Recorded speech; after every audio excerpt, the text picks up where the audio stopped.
Est-ce qu'il vaut mieux vivre à Canggu ou à Uluwatu lorsqu'on est digital nomade à Bali? Eh bien, c'est ce qu'on va voir dans cette vidéo très rapidement. Je vais vous donner mon avis, hein. C'est pas une vérité générale, mais c'est mon avis en tant que entrepreneur de 23 ans qui ai testé les deux. Je suis à Bali depuis 3 semaines maintenant. J'ai fait 2 semaines à Canggu, une semaine à Uluwatu, et là je suis de retour à Canggu. Et il y a une raison, on le verra dans cette vidéo. Mais voilà, je suis de retour dans cette magnifique villa dont je vous montrerai un peu les images rapidement. Je pense que je ferai peut-être une vidéo sur la chaîne pour vous faire un nouveau room tour, un énième room tour de cette villa qui est ouf à Bali. Je vous montre rapidement un peu comment c'est. Globalement, voilà, peut-être que vous voyez un peu. Mais bref, pourquoi je suis retourné à Canggu? Parce que, en réalité, lorsqu'on est digital nomade à Bali, Canggu reste la meilleure ville, selon moi. Euh, pour plein de raisons, mais principalement pour le réseau qu'il y a. Alors après, il y a plein de disclaimers ou en tout cas d'hypothèses de base à cette réflexion-là et à cette réponse que je vais apporter aujourd'hui. Mais je pars du principe où, pour des personnes qui ne sont pas expatriées ici à l'année, qui veulent venir juste 1, 2, 3 mois dans l'année et qui ne savent pas trop dans quelle ville loger, parce que donc historiquement, hein, pour faire le petit topo, Canggu c'est la ville historique des digital nomades, c'est là où tout le monde est, c'est là où il y a toute l'offre, etc. D'un point de vue bouffe, d'un point de vue réseau, tout le monde est là, d'un point de vue coworking, d'un point de vue service, d'un point de vue salle de sport, etc. etc. Tout est fait ici, à Canggu, pour rester et garder les digital nomades. Et c'est vrai que depuis quelques années, Uluwatu, qui est une ville en fait plus côtière, encore plus proche de l'océan et dans un mood un peu plus surf, et bien en fait il y a beaucoup de personnes qui depuis quelques années partent de Canggu pour aller à Uluwatu, ou en tout cas essayent de vivre la vie de digital nomade à Uluwatu.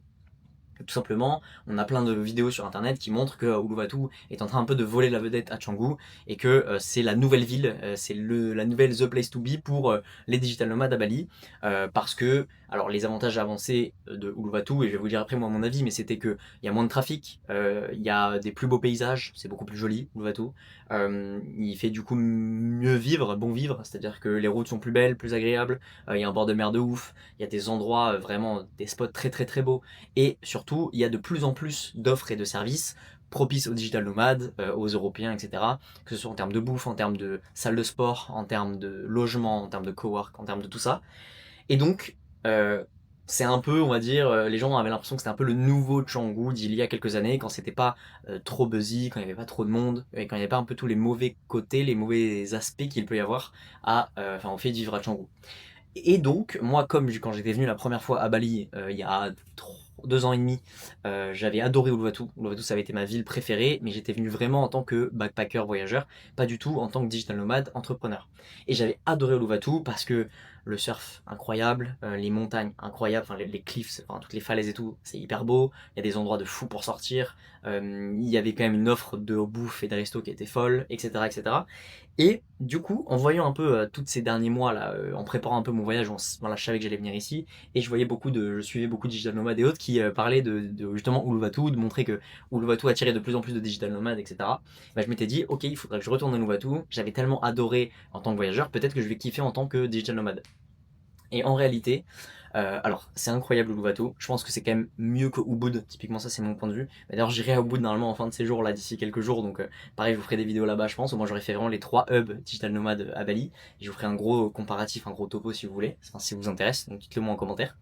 Mais en tout cas, je m'étais dit vas-y je retourne à Uluwatu en tant que digital nomade. C'est incroyable, Uluwatu. En réalité, moi j'adore, hein. C'est vraiment ma ville préférée pour le coup en termes de, comme j'ai dit, de beauté, de nature, de paysage, etc. Et même au niveau des gens, hein, il y a aussi beaucoup plus d'Australiens, moins de Russes, etc. Donc c'est un peu plus cool aussi, je trouve. Mais bref, en tout cas, en tant que digital nomade, pour moi, Canggu est quand même meilleur. Et quand je dis Canggu, je pense vraiment Canggu au sens large, donc je pense surtout à Pererenan, qui était là où j'étais au tout début, qui est pour moi le meilleur endroit pour vivre en tant que digital nomade à Bali. Mais voilà, globalement, il y a 3 grandes raisons qui fait que je préfère Canggu à Uluwatu. La première, c'est tout simplement l'offre et le service. Il est vrai quand même, même si Uluwatu est bien meilleur, est bien meilleur qu'il y a quelques années sur ces sujets, Canggu reste numéro 1 en termes de service, en termes d'offres, en termes de livraison, de tout ce que vous voulez, en termes de bouffe, en termes de salle de sport, avec des espaces recovery de fou, enfin voilà, le service globalement est beaucoup plus poussé à, à Canggu qu'à Uluwatu. Même si Uluwatu est quand même bien meilleur que ce que je pensais là-dessus, et bien meilleur qu'il y a quelques années. Deuxièmement, en termes de position. C'est-à-dire qu'en termes de positionnement, je trouve que Canggu est parfait parce que ça permet notamment d'aller en week-end à Uluwatu, typiquement, ça permet d'aller en week-end à Ubud, parce qu'on n'est pas très loin. Ça permet d'être globalement, de pouvoir rayonner un peu entre différents points. Le Uluwatu, c'est vrai, on est très au sud de Bali, pardon.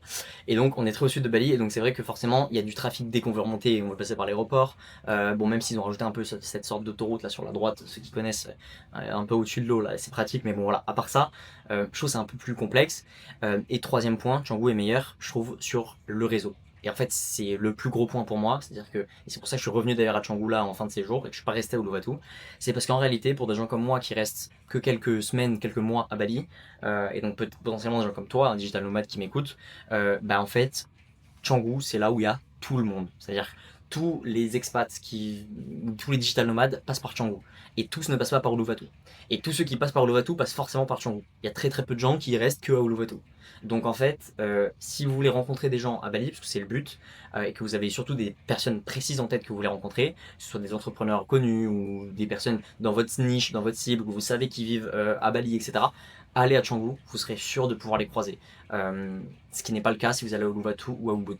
Donc voilà, c'est un peu les trois gros points pour moi. Je pourrais en faire une vidéo beaucoup plus détaillée, beaucoup plus complète. Évidemment, il y a des désavantages, enfin des inconvénients à vivre à Canggu et des avantages à vivre à Uluwatu, que ce soit le surf, que ce soit, moi je trouve que c'est quand même beaucoup plus beau, c'est plus nature aussi, donc c'est un peu plus apaisant, on peut vite vivre un peu dans les, voilà, pas dans les rizières justement, parce qu'il n'y a pas trop de rizières à Uluwatu, ça c'est un mauvais point d'ailleurs, mais plus dans les, on va dire dans la campagne, là où très rapidement, avec des très belles routes sur des magnifiques paysages, on arrive très rapidement dans la ville. Donc voilà, il y a évidemment des avantages à être à Uluwatu, mais selon moi, si tu es digital nomade et que tu veux vivre à Bali quelques mois dans l'année, ce qui est ce que je prône, hein, en gros, hein, c'est un peu mon bilan. J'en avais déjà parlé dans une précédente vidéo et je referai un gros bilan de fin de séjour bientôt sur la chaîne. Mais voilà, pour moi, Bali c'est extrêmement bien pour les personnes et les entrepreneurs pour 1, 2, 3 mois dans l'année, parce que ça permet de s'ouvrir l'esprit, ça permet d'avoir une autre vision, d'avoir un lifestyle qui est hyper agréable, d'être potentiellement plus focus sur soi et son développement personnel quelques mois plutôt que le développement de son business, ce qui peut être aussi une bonne balance à trouver. Enfin bref, il y a tout un tas de raisons pour lesquelles je trouve que venir à Bali quelques mois dans l'année est hyper intéressant, et dans ce cas-là, dans cette stratégie-là de vivre vraiment ici, je conseille plutôt Canggu. Mais évidemment, allez faire un tour à Uluwatu. Allez-y d'ailleurs du jeudi au lundi, c'est là où la plupart des gens de Canggu vont à Uluwatu, c'est là où il y a des très belles soirées à Uluwatu, que vous pouvez vraiment rencontrer du monde et que vous pouvez voilà, faire du surf, etc. Être un peu plus en mode week-end, vacances, chill, mais le taf pour moi c'est à Canggu. Voilà, t'as mon avis rapide, je file parce que j'ai un rendez-vous hyper important en plus et je suis en retard, mais voilà, je voulais absolument faire cette vidéo rapidement dans cette nouvelle chambre, cette nouvelle maison, et à tout de suite pour d'autres vidéos sur la chaîne. Abonne-toi si c'est pas déjà le cas, et si l'expatriation t'intéresse, n'hésite pas à m'envoyer un message, un commentaire, ou directement réserver un lien, enfin un call pardon, sur le lien qui est dans la description. C'est un call de 20 minutes, au moins on parle de ton sujet d'expat, de ton sujet d'optimisation fiscale aussi. Voilà, sur ce, je te dis à la prochaine sur YouTube, ciao.